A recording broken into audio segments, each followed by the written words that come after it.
Сәлем достар, сіздермен бірге Айгерім. Менің каналыма қош келдіңіздер. Бүгін осындай керемет болып шығатын баклажан салатын жасайтын боламыз. Біреуі рулет түрі, біреуі осындай домалақ түрлі екі салаттың түрін жасайтын боламыз. Дәмі енді өте керемет, ерекше болып шығады. Дәл менің рецептім бойынша дайындап көрсеңіздер, сіздердің салаттарыңыз мінсіз болып шығатын болады.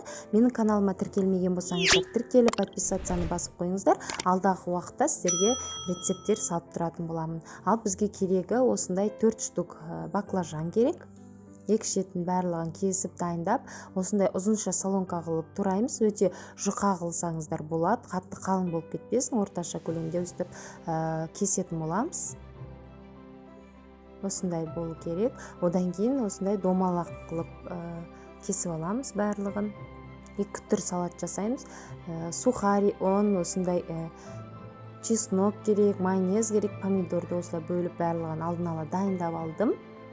Ең бірінші 3 жұмыртқамызға жарты қасық тұзымызды қосып, жақсылап араластырып аламыз. Одан кейін осындай мендегі осы сухарик, панировочный сухарик, любой магазиннен алсаңыздар болады. Әр түрлісі бар негізінде бұл сухаридің. Бірінші осындай жұмыртқаға батырып аламыз да, сосын оңға тағы да осы жұмыртқаға саламыз. Екі бетін араластырып, одан кейін барып осы сухариға екі бетін жақсылап аудара отырып, жақсылап батырып аламыз. Екіншісінде мінекей осылай көрсетіп жатырмын, батырып, осылай жан-жағына шеттеріне тию керек. Енді осы ұзынша баклажанды істейміз. Бірінші жұмыртқаға салып, сосын оңға, оннан алып тағы да жұмыртқаға саламыз. Содан кейін барып, осы сухаридің үстіне салып, екі бетін аудара отырамыз. Содан кейін қызып тұрған майымызға осы баклажандарды салып пісіріп алатын боламыз. Қатты газге қойып қоймаңыздар, орташаға басып қойыңыздар, себебі ортасы піспей қалуы мүмкін, қатты жанып тұрса. Сондықтан жай басып қойсаңыздар болады. Екі бетін қызарғанша осылай қарап тұрып пісіріп алатын боласыздар.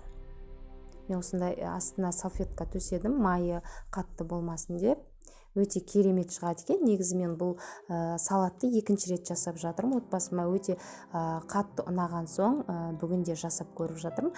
Майонезге осындай чеснок, укропты қосып жақсылап араластырамыз. Бұлардың барлығын грамдарын мен описание видеоның астына жазып кетемін, сол жақта көрсеңіздер болады. Бірінші осылай жұқалап жағып алып, екінші осы баклажанды бетіне қойып, шет-шетіне осыны жағып шығамыз майонезді. Бұл жерге майонез болсын, немесе твердый сыр бар ғой, сырды қоссаңыздар болады. Менің балаларым сырды жемегендіктен осындай майонез қостым. Майонезді өте қатты жақсы көреді отбасым.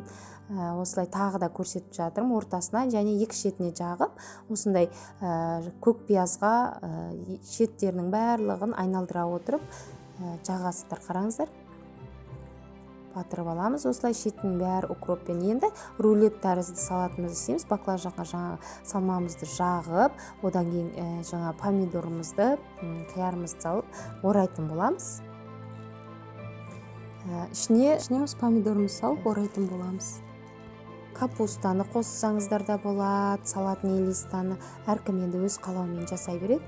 Қараңыздар, өте дәмді, бір ерекше болып шығатын салат жасап көрулеріңізге кеңес беремін. Осы дәл менің рецептіммен жасап көрсеңіздер, сіздердің осы салаттарыңыз мінсіз болып шығатын болады. Қонақтарыңызға да ұсынсаңыз болады, іске басар ретінде де жасап жеулеріңізге болады. Сондықтан жасап көріңіздер. Менің каналыма тіркелмеген болсаңыз, тіркеліп, жандағы қоңыраушаны басып, подписацияны басыңызда, комментарий, лайк қалдыруды ұмытпаңыздар. Менімен болғандарыңызға көп рахмет. Каналымның алға жылжуына үлестеріңізді қоса кетіңіздер.